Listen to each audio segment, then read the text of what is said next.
శుక్లాంబరధరం విష్ణుం శశివర్ణం చతుర్భుజం ప్రసన్నవదనం ధ్యాయేత్ సర్వవిఘ్నోపశాంతయే. ప్రపంచోత్పత్తి సూతుడిట్లనను, పృథ్వీతలమంతయు ముందుగా నీటిచే నిండి ఉండెను, వాయువులు ప్రశాంతములై ఉండెను. అప్పుడు ఈ కనిపించు ప్రపంచమంతయు నీటిలో లీనమై ఉండెను, సర్వము నశించెను, ఏమీయూ తెలియకుండెను. స్థావర జంగమాలన్నీ ఒకే విధంగా నష్టములు కాగా, సహస్రాక్షుడు సహస్రపాదుడు అయిన ప్రభువు బ్రహ్మ సహస్ర శీర్షుడు పురుషుడు, బంగారు వర్ణం కలవాడు, అతీంద్రియుడు, నారాయణాక్షుడు అయిన బ్రహ్మ ఆ నీటి యందు నిద్రించెను. సత్వోద్రేకం లేనందున నారాయణుడు సర్వము శూన్యమగుటను కనుగొనను. నారాయణుని గురించి ఈ శ్లోకం ఉదహరించబడుచున్నది. అపో నారా ఇది ప్రోక్త అపో వై నరసూనవః అయనం తస్య తాః ప్రోక్తాస్తేన నారాయణ స్మృత. అపస్సులు అనగా నారములు, నారములనగా నీళ్లు. నరసూనులందరూ అపస్సులే. ఆ నీరములు అతనికి నివాసములగుటచే నారాయణుడయ్యను.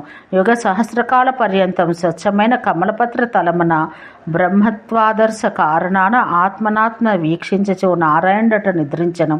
ఆ నీటి యందు బ్రహ్మ శాంతవచో విలాసుడైన ప్రావృట్ కాలమున రాత్రి యందు ఖజ్యోతం వలె ఉండెను. అంత నీటి యందున్న భూమిని ఎరిగి అనుమానం చేత కొంతకాలముండి నారాయణుడు భూమిని ఉద్ధరింపదలచెను.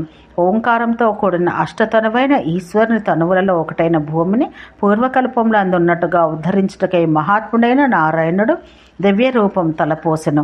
నీటి యందు మునిగి ఉన్న భూమిని చూసి, నేనే మహారూపాన్ని దాల్చి భూమిని నీటి నుండి ఉద్ధరింపవలెను అని నారాయణుడు తలపోసెను.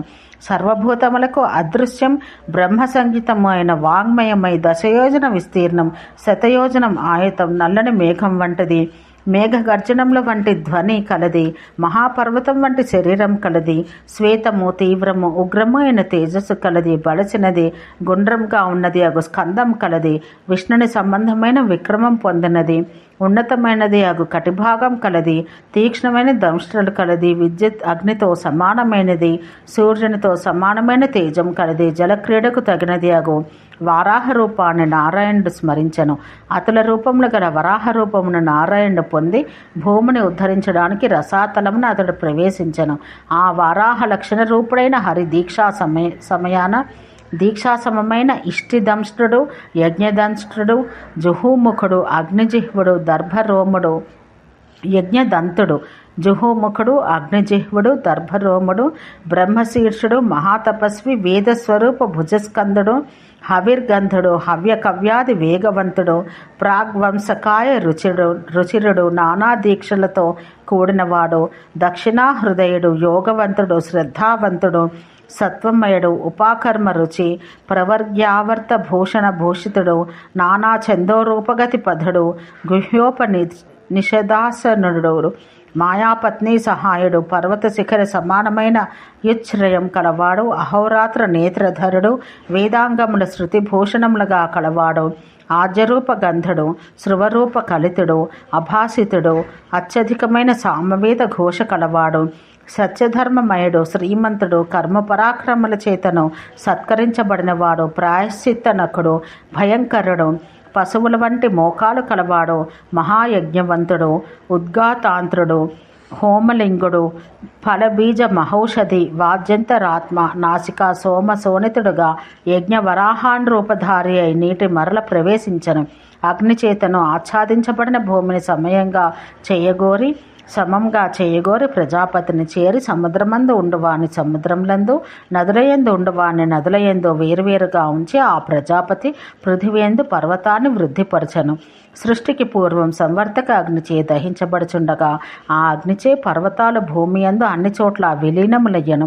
ఆ సమయాన మొత్తం ఏకార్ణవం కాగా వాయువుచే కూడినవై ఎచటెచట తడపబడి చల్లబడినవో అచటెచట అవి పర్వతములయ్యను.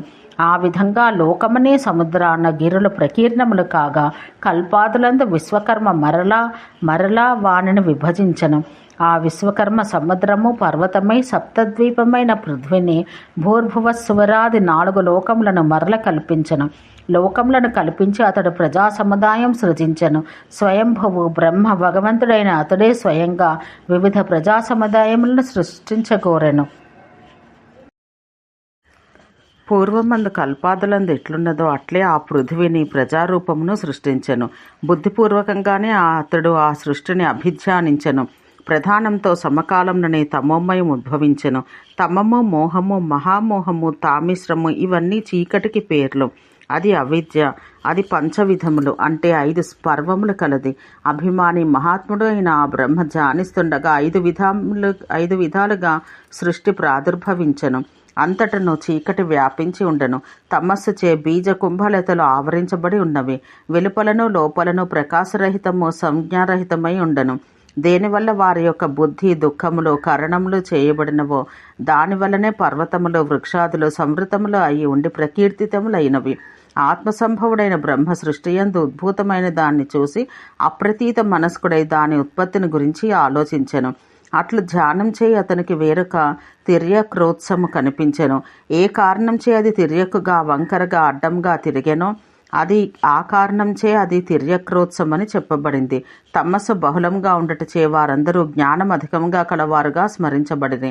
ఉత్పాద్యగ్రాహిణులందరూ అజ్ఞానమందు తమను తాము జ్ఞానవంతులమని భావించుకునేవారు. వారు అహంకారం కలిగిన వారు, అహంకారంతో గర్వించిన వారు. వారు 28 రకముల వారు. ఏకాదశేంద్రియ విధులు ఆత్మాదులు 9 విధములు, తారకాదులు 8 మంది. వారిని శక్తి వధులు అందరు. వారందరూ అంతఃప్రకాశకులు. బాహ్యంన వారందరూ మరల అజ్ఞానంచే ఆవృతులు, వశ్యాత్ములు అయిన త్రిసంజ్ఞకులు. తిర్యక్ స్రోతస్సులు అనగా ప్రవాహములుగా చెప్పబడుతున్నారు. రెండవ విశ్వమైన తిర్యక్ స్రోతస్సును చూసి బ్రహ్మకు ఒక అభిప్రాయం కలిగింది. అట్లు ధ్యానం చేయి అతనికి చివరిగా పుట్టిన సాత్విక సృష్టి తృతీయమైన ఊర్ధ్వ స్రోతస్సు. అందుకే అది ఊర్ధ్వ స్రోతస్సు అని పేరొందింది. అందలి ప్రజలు సుఖులు, ప్రీతి బహుళులు. బాహ్యమున అంతరమున వ్యాపించి ఉన్నారు. బయటను వెలుపలను కూడా ఊర్ధ్వ స్రోతస్సు సర్వము వైదిక సహితంగా తెలియబడుతున్నది. దేవతలందు ఊర్ధ్వ స్రోతస్సు సృష్టించబడగా అప్పుడతడు ప్రభువయ్యను. బ్రహ్మ ప్రీతిమంతుడయ్యను. తర్వాత వేరొక దాన్ని తలపోసెను. కానీ వేరొక సర్గమును ఈశ్వరుడు సృష్టింపగోరెను. అదే సాధకము. సర్గమును అభిధ్యానం చేయు నాసత్య సంకల్పునకు భూత సృష్టి ప్రాదుర్భవించెను. అది అర్వాక్ స్రోతస్సును సాధించింది. అర్వాక్గా వచ్చిన స్రోతస్సు ఒకటిచే అది అర్వాక్ స్రోతస్సు అయింది. వారు అధికమైన ప్రకాశం కలవారు. తమస్సు చే దుష్టమైన రజస్సు యొక్క ఆధిక్యం కలవారు. అందుకే వారు బహుదుఖములు కలవారు. వానినే మరల చేయువారు, బహిరంతముల ప్రకాశించువారు. వారే మనుషులు, వారే సాధకులు. నరకం మొదలైన లక్షణాలచే వారు 8 విధాలుగా ఉన్నారు. వారు సిద్ధాత్మలు, మనుషులు, గంధర్వులతో సమానమైన ధర్మాలు కలవారు. 5వ సృష్టి అనుగ్రహం. ఇదియు 4 విధములు. ఈ మనుషుల విపర్యయమున నాశనాన్ని శక్తి చే స్థితిని గాంచుచూ ఉందురు. వారు ఉత్పాదకులు, నాశకులు. నాశనం పొంది మరల పుట్టుచెందురు. అంతేకాక భూతాధికముల సృష్టి 6వదగును. ఆ భూతములు భోజన విహారములు కలిగి ఉండను. శీలం లేకుండా ఉండుట వలన బ్రహ్మ యొక్క మొదటి సృష్టి మహాసర్గం. పృథివ్యాది తన్మాత్రం 2వది. అది ఏ భూతసర్గం అనబడను. వైకారికమనగా వికారవంతమైనది 3వ సృష్టి. అది ఐంద్రియ సృష్టి అనబడను. ఇవి బుద్ధిపూర్వకంగా ఉత్పన్నములైన ప్రాకృత సృష్టులు. ముఖ్య సృష్టి 4వది. ముఖ్యములనగా స్థావరము. తిర్యక్ స్రోతస్సర్గం 5వది. ఊర్ధ్వ స్రోతస్సర్గం 6వది. దీన్ని బుద్ధి దైవతం అందరు. అందు సప్తమం మానుష సర్గము. అష్టమమైన సర్గం అనుగ్రహము అనుసర్గం. అది మరల సాత్విక తామస భేదమున 2 విధములుగా ఉన్నది. వీని యందు వైకృత భేదం ఒక కౌమారం 9వ సర్గం. ప్రాకృతములు వైకృతములు 2 బుద్ధిపూర్వక సర్గములే. వాని వర్గములే బ్రాహ్మణులను అయిరి. ఇవన్నీ విస్తరించి చెప్పబడినవి కదా. సర్వభూతముల యందు 4 విధములని చెప్పబడినది. మరలా వీనిలో విపర్యయము, శక్తి, బుద్ధి, దైవములు అని 4 విధములు. స్థావరములందు విపర్యయమును, తిర్యక్యోనులందు శక్తియు ప్రకాశించుచుండెను. మనుషులందు సిద్ధాత్ములు, దేవతలందు పుష్టియు ఉండను. అంత బ్రహ్మ ఆత్మసమానులైన మానస తనయులను సృజించెను. మహాత్ములైన వారు 3 జ్ఞానవైవర్త్యం తెలుసుకుని సృష్టి కార్యమందలి నివృత్తులైరి. వారు ప్రతి సర్గము ప్రజాసర్గమును కావింపకయే విరక్తులైన బ్రహ్మ తర్వాత ఆ సృష్టి కొరకై ఇతరులైన సాధకులను అనగా దేవతలను సృజించెను. దేవతల స్థానాభిమానులు. బ్రహ్మానుశాసనమున భూతములకు ఎట్టి అవస్థలుండనో వాటిని వారికి లేకుండుట వివరించదను వినము. నీరు, అగ్ని, పృథివీ, వాయువు, అంతరిక్షము, దివము, స్వర్గము, దిక్కులు, సముద్రములు, నదులు, వనస్పతులు, ఓషధుల యొక్క, వృక్షముల యొక్క, లతల యొక్క, లతలు, కాష్టములను, కళలు, ముహూర్తములు, రాత్రులు, పగళ్ళు, అర్ధమాసములు, అయనములు, సంవత్సరములు, యుగములు మున్నగువాని సృజించెను. స్రోతస్సులు, స్వాభిమానములు, స్థానాక్షములు కూడా స్మరించబడినవి. స్థానాత్మలను అతడు పుట్టించిన తర్వాత అతడు ఇతరులను సృజించెను. దేవతలను, పితృదేవతలను సృజించెను. వారి వల్లనే ప్రజలు వృద్ధి పొందిరి. భృగువును, అంగీరసుని, మరీచిని, పులస్సుని, పులహుని, క్రతువుని, దక్షుని, అత్రుని, వశిష్ఠుని కూడా అతడే సృజించెను. వీరందరూ నవమానసులు. ఈ విధంగా వీరు నవబ్రహ్మలని పురాణంలో చెప్పబడ్డారు. బ్రహ్మ స్వరూపంగల యోగులందరికీ సృష్టికర్త. వీరు 9 మంది నవబ్రహ్మలుగా పురాణముల యందు నిర్ణయించబడిరి. ఆత్మస్వరూపులు బ్రహ్మయోగులు అయిన వీరందరికీ బ్రహ్మయే మూలం. తర్వాత రోషాత్మ సంభవుడైన రుద్రుని బ్రహ్మ మరలా సృజించెను. అందరికీ సంకల్పమును, ధర్మమును పర్వతములుగా అతడే సృజించెను. సుఖాత్మకము బ్రహ్మభూతమును అయిన వ్యవసాయమును అతడు సృజించెను. ఆ అవ్యక్తయోని అయిన పరమేశ్వరునికి సంకల్పం నుండి సంకల్పం పుట్టెను. దక్షుడు ప్రాణం వలన వాక్కును సృజించెను. నేత్రద్వయం నుండి మరీచిని, శిరస్సు నుండి అంగీరసుని, శ్రోత్రం వలన అత్రిని, ఉదానం నుండి పులస్సుని, వ్యానం నుండి పులహుని, సమానం నుండి వశిష్ఠుని, అపానం నుండి క్రతువును నిర్మించెను. వీరు బ్రహ్మపుత్రులు, శ్రేష్ఠులు. వీరు 12 మంది. భృగ్వాదులు సృజించబడిరి. వారు బ్రహ్మవాదులు కాదు. వారందరూ ప్రాచీనులు, బ్రహ్మ యొక్క సుతులు, గృహమేధులుగా తెలుసుకొనబడుదురు. వీరు 12 మంది. ద్విజులు రుద్రునితో కూడా పుట్టిరి. క్రతువు, సనత్కుమారుడు వీరు ఇరువురు ఊర్ధ్వరేతస్కులు. వీరందరికంటే ముందే ఉదయించిరి. అందుకే వీరు పూర్వజులు. వారు అతీతులు, లోకసాధకులు, పురాణులు. 7వ కల్పమందు లోకమున తమ తేజస్సు చే ప్రచోదితులై ప్రకాశించిరి. వారిరువురు యోగధర్మపరులు. తమ్ము ఆత్మలో ఆరోపించుకుని మహాతేజోవంతులు, బలవంతులు అయిన వారు ఇరువురు ప్రజాధర్మాన్ని, కామాన్ని వర్తించిరి. పుట్టినప్పుడే అతడు కుమారుని వలె ఉండెను. అందుకే తర్వాత అతనికి సనత్ కుమారుడు అను పేరు కలిగెను. వారివి 12 వంశములు. అవి దివ్యములు, దేవగణాన్వితములు. ఆ వంశములు సంతానవంతములు, క్రియాకరణ సమర్థములు, మహర్షులచే అలంకృతములు. ప్రాణముల నుండి పుట్టిన 12 వంశీయులైన సర్వగుణ ప్రధానులను బ్రహ్మ చూసి తర్వాత ఆ ప్రభువు దేవతలను, అసురులను, పితరులను, మనుషులను సృజించెను. ముఖం నుండి దేవతలను, వక్షస్థలం నుండి పితరులను, జననేంద్రియముల నుండి మనుషులను, జగనం నుండి అసురులను బ్రహ్మ పుట్టించెను. దేవదేవుడైన బ్రహ్మ మరల మానుష ఆత్మైన జ్యోత్స్న నుండి రాత్రిని, సుధ నుండి పితరులను సృజించెను. తర్వాత ముఖ్యులు, అముఖ్యులు అయిన దేవతలను, సురలను, మనసు నుండి మనుషులను, పితరుల వలె మహాపితరులను బ్రహ్మ సృజించెను. విద్యుత్తు నుండి పిడుగులతోడి మేఘములను, లోహిత వర్ణం గల ఇంద్రధనువులను, రుక్కులను, యజస్సులను, సామములను బ్రహ్మయజ్ఞ సిద్ధి కొరకు నిర్మాణం చేసెను. నానా విధములైన భూతములు ఆ బ్రహ్మ మహస్సు నుండి పుట్టెను. దేవతలు, ఋషులు, పితరులు, మానవులు బ్రహ్మ యొక్క ప్రజా సృష్టి. మరల బ్రహ్మ చరాచరములైన భూతములను, యక్షులను, పిశాచములను, గంధర్వులను, అప్సరసులను, నరులను, కిన్నరులను, రాక్షసులను, పక్షులను, పశువులను, మృగములను, సర్పములను, వ్యయము అవ్యయమును అయిన స్థావర జంగమ వస్తుద్వయమును సృష్టించెను. స్వయంభువుడైన బ్రహ్మ సృష్టికి ముందు వానికి ఏ కర్మలున్నవో మరల సృజించబడి ఆయా కర్మలనే తర్వాత అవి పొందుచున్నవి. హింసాత్మకములు, అహింసాత్మకములు, మృదువులు, క్రూరములు, ధర్మాధర్మములు చేయబడనివి అనగా కృతాకృత్యములు. దానికి వేరువేరుగా కనబడినను విభజించబడని త్రివిధ భేద లక్షణములు కలిగినవి అని తెలుసుకోవాలి. సత్వస్తులైన సమదర్శినిలో అట్టిది కానిది, ఉభయమైనది, ఉభయము కానిది కర్మ విషయం అని చెప్పబడను. తమ నామములచే పంచభూతములు వాటి విస్తృతిని దివా శబ్దంచే ఆ మహేశ్వరుడు సృజించెను. దేవతల యందు సృష్టించబడిన ఆర్షనామములు రాత్రి యందు పుట్టవు. మరలా ప్రభువైన బ్రహ్మ వాని కొరకు వహించెను. ఈ విధంగా స్వయంభువుని వలన మహత్తు మొదలుకుని విశేషాంతం వరకు ప్రాకృతములైన వికారములు స్వయంగా లోకసర్గం కారణం నుండి ఉద్భూతమైనవి. చంద్రసూర్య రుచిభాస్రమై, గ్రహ నక్షత్ర శోభితమై, సహస్ర సంఖ్యాకములైన నదులతో, సముద్రములతో, పర్వతములతో, వివిధములు, రమ్యములు, ప్రకాశవంతములు అయిన పురములతో, జనపదములతో బ్రహ్మ ప్రాకృత సృష్టి ప్రకాశించెను. దీన్ని బ్రహ్మావనము అందరు. ఈ బ్రహ్మవనమందు అవ్యక్తుడు సర్వవిధుడైన బ్రహ్మ తిరుగును.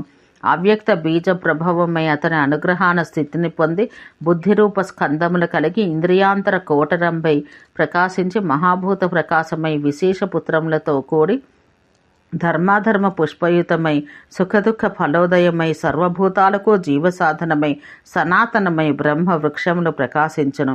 ఇది బ్రహ్మాండమను వనమునందు ఒప్పి ఉన్నది. అవ్యక్తం కారణమై నిత్యమై సదాసదాత్మకమై అనుగ్రహమని బ్రహ్మ నిమిత్త మాత్రుడని తెలుసుకోవాలి. వృత్తిరహితములు ప్రాకృతములు అయిన సృష్టులు 3, వీటిలో ముఖ్యమైనవి 6. ఇవియు వైకృతములు బుద్ధిపూర్వకములు. ఇవన్నీ వికల్పముగా బ్రహ్మ నుండి ప్రవర్తించును. ఇట్లు ప్రాకృతములు వైకృతములు అని సృష్టులు 9 విధములు. ఇవి పరస్పర ఉత్పన్నములు, పరస్పరము కారణములు అని బుధులు తలుస్తున్నారు. అచింత్యాత్ముడు భూత సృష్టికి కారణమైన మహాత్మునికి వేదం మూర్ధముగా అయ్యను, ఆకాశం నాభి అయ్యను, సూర్యచంద్రులు 2 నేత్రములుగా అయ్యని, దిక్కులు శ్రోతములు, పాదములు భూమి అయ్యను. ఆ మహాత్ముని వక్రం నుండి బ్రాహ్మణులు, వక్షస్థలం నుండి క్షత్రియులు, 2 ఊరువుల నుండి వైశ్యులు, పాదముల నుండి శూద్రులు, శరీరం నుండి సర్వవర్ణములు పుట్టిరి. అవ్యక్తుడైన నారాయణ నుండి బ్రహ్మాండం అవ్యక్త సంగీతంగా ఉద్భవించను. బ్రహ్మాండమే స్వయంగా బ్రహ్మ. అతని వల్లనే లోకములు స్వయంగా సృజించబడినవి. అందు 10 కల్పముల కాలము నుండి ఆత్మభావుడు అఖిల లోకులు మరల సత్యమను పేరుతో ప్రకాశించి లోకానికి పోవుదురు. అది బ్రహ్మలోకం. అందువారు మరలా పుట్టుటలేని స్థితిని పొందదురు, తిరిగి జన్మను పొందరు. ఆధిపత్యం ఒక్కటి తప్ప ఆ బ్రహ్మలోకమున వారందరూ సర్వైశ్వర్యంతో బ్రహ్మతో సమానమైన రూపమున ఘనతత్వ చింతనమున సమ్మానులై ఉందరు. అచ్చట వారు ప్రీతియుక్తులై సంయుతులై శక్తి సంపన్నులై ఎప్పుడు ఏది చేయాలో దాన్ని చేస్తూ ఉందరు. నిద్రించు సమయాలందు అబుద్ధిపూర్వకమైన బోధ కలుగునట్లు వారందరూ నానా కార్యకలాపముల సంబంధం కలిగి ఉండియు తత్కాల భావితములైన క్రియలలో నిమగ్నులై స్వబుద్ధిపూర్వకమగ విజ్ఞానం కలిగియే ఉందరు. ఆ కాలమునకు తగిన జ్ఞానం వారికి ఉండును. వారు సుష్ములు, అగ్నివత్ పరిశుద్ధులు. వారికి భేదబుద్ధులు ఉండవు. ఆ బ్రహ్మలోకమును నివసించినట్టు వారు నానాత్వ దర్శనులను అయిన వారి వలన కార్యములు కారణములు ప్రవర్తిల్లును. విగత వికారులు తమ తమ ధర్మందు సంస్థితులైన వారు, బ్రహ్మతో సమానమైన లక్షణాలు పొందిన వారు, శుభాత్ములు, దోషరహితులు, తమ ప్రకృతి లక్షణాలు కరణములు కలిగి తమ స్వభావ స్థితులై ఉందరు. నిజమునకు తమ ప్రాకృతి స్థాపన ప్రకృతులై స్థాపించుట లక్షణం.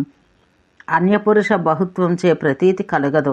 వారు వారి యొక్క ఆకార సదృశులైన వారి సృష్టిచే మరలా సర్గం ప్రవర్తించను. తత్వదర్శనులకు సమాధి స్థితులకు సంయోగము ప్రకృతి భావంతో సంసర్గం కలిగితే అది స్వప్రకృతిచే తెలియదగినది. వారొక వర్గానికి చెందినవారు. తిరిగి జన్మ సంబంధమైన భారాన్ని వహించేవారు కారు. శాంతించిన అగ్నులకు వలె వారికి మరలా జన్మం లేకపోవట సత్యం. తర్వాత అచటి నుండి 3 లోకముల కంటే పైకి వెళ్ళి సంతోషాత్ములై ఉందరు. వారలతో మహర్లోకం అనాసాదితమైనది. వారి శిష్యులు ఎవరు ఎచ్చట ఉండేరో ప్రళయ మందలి కల్పాగ్ని సహితం సన్నిహితం కాగా గంధర్వాదులు, పిశాచులు, మనుషులు, బ్రాహ్మణాదులు, పశువులు, పక్షులు, స్థావరములు, సరీసృపములు, పృథివీతల వాసులు ఉండగా సహస్ర సంఖ్యగా వెలై సూర్యరశ్ముల యొక్క కారణంగా నశించును. ఆ అగ్నులు సప్తరశ్ములైన ఒక్కొక్కటి ఒక సూర్య సదృశమై పుట్టును. క్రమంగా అవి శతమాన సంఖ్యం పొందును. 3 లోకములను దహించును. అనావృష్టిచే పూర్వం జంగమ పదార్థములు, స్థావరములు, నదులు, సర్వపర్వతములు శుష్కములు అయినవో అవి ఆ భయంకర సూర్యరశ్ములచే తడిసి ప్రకాశించినవి. అప్పుడు స్థావరములు జంగమములు అయిన అన్ని పదార్థములు వివసములై సూర్యరశ్మిచే కాలిపోయినవి. అవి దగ్ధములైన దేహములతో, విధూతములు, ప్రక్షాళితములైన పాపములతో యుగాంతమందు విఖ్యాతములైనవి. తాపముల నుండి వినిర్ముక్తములైనవి. శుభాశుభ కర్మబంధముల నుండి విడిపడ్డవి. అంత అవ్యక్త జన్ముడైన బ్రహ్మ సంబంధమైన ఒక రాత్రి కాలం వారుండి తమతో సమానమైన రూపమును గల జనులతో కలుసుకొందరు. మరలా వచ్చడి జన్మంతో వారందరూ బ్రహ్మ మానస జన్ములగుదురు. అంత 3 లోకముల యందు నివసించుచున్నట్టు వారు జనులతో కలిసికొందరు. జనులతో కలిసిపోయిన తర్వాత 3 లోకములు సప్తసూర్యులచే దగ్ధములైన వెనుక భూమి అంతయు వివిక్త ప్రదేశముల యందు సముద్రముల యందు వర్షంచే పరిప్లావితం కాగా సముద్రములు, మేఘములు, భూమి అందలి నీరములు శరప్రవాహముల వలె ముందుకు ప్రవహించుకుపోవును. అవి పర్వతములచే పిలువబడిపోవునట్లు సలిలము అని పేరు పొందును. ఇట్లు ప్రవహించక నిలిచిపోయి ఉన్న నీరములు భూమిని కప్పి ఆచ్ఛాదించి ఉండును. అందుకే అర్ణవము అని పేరు దానికి కలిగెను. అంతకు పూర్వం వచ్చినది రాబోవునది అయిన అధికమై జలము ఈ భూమిని కప్పివేసి సముద్రముగా అయినది. అంతా ఆ నీరం అన్ని చోట్లకు వ్యాపించినది. అన్నయ్యను అందు విలీనమైనవి. ఆ జలం భూమి అంతటను విస్తరించి వ్యాపించినది అగుట అపతను అయినది. తనోతి అనున్నది ధాతువు, దానికి వ్యాపించుట అని అర్థం. అందుకే నీటికి అపతనవు అని పేరు వచ్చింది. సారా అను పదానికి శీర్ష అను అర్థం కలదు. శీర్ణం చెదిరిపోయింది. ఆ ధాతువుకి ఎన్నో అర్థాలున్నాయి. ఆయనంత జల విస్తృతిలో జలం శీర్ణం కాలేదు. అందుకే నారములైనవి. ఆ నీటిలో సహస్రయుగముల తరువాత బ్రహ్మ యొక్క దిన ప్రమాణం సమాప్తం కాగా అంతటి ప్రమాణమే కలిగిన బ్రహ్మ యొక్క రాత్రికాలం నీటిలో కలగగా అప్పుడు నీటి యందు గల భూమి యందలి అగ్ని చల్లారును. అప్పుడు ప్రశాంతములైన గాలులలో అంధకారంలో వెలుతురు ఏమాత్రం ఉండదు. ప్రపంచంను అధ్యక్షం వహించిన బ్రహ్మ మరలా లోకంను విభజించదలచెను. ఏ కారణవం అయి నీరములచే వ్యాప్తమై ఉన్న ప్రపంచమున చరాచరములైన సర్వము నశించినవి. అప్పుడు సహస్రాక్షుడు, సహస్రపాదుడు, సహస్ర శీర్షుడు, రుక్మవర్ణుడు, అతీంద్రియుడైన బ్రహ్మ నారాయణాఖ్యుడు ఆ జలములందు నిద్రించెను. మరలా సత్వోద్రేకమును అతడు మేల్కొనెను. సర్వ ప్రపంచమును చూచెను, శూన్యమై ఉండుటను గమనించెను. దీనితో బ్రహ్మాండ పురాణం యొక్క ప్రథమ పాదమైన ప్రక్రియాపాదం పూర్తయినది. ఓం సహనావవతు సహనౌ భునత్తు సహ వీర్యం కరవావహై తేజస్వినావధీతమస్తు మా విద్విషావహై. ఓం శాంతి శాంతి శాంతి.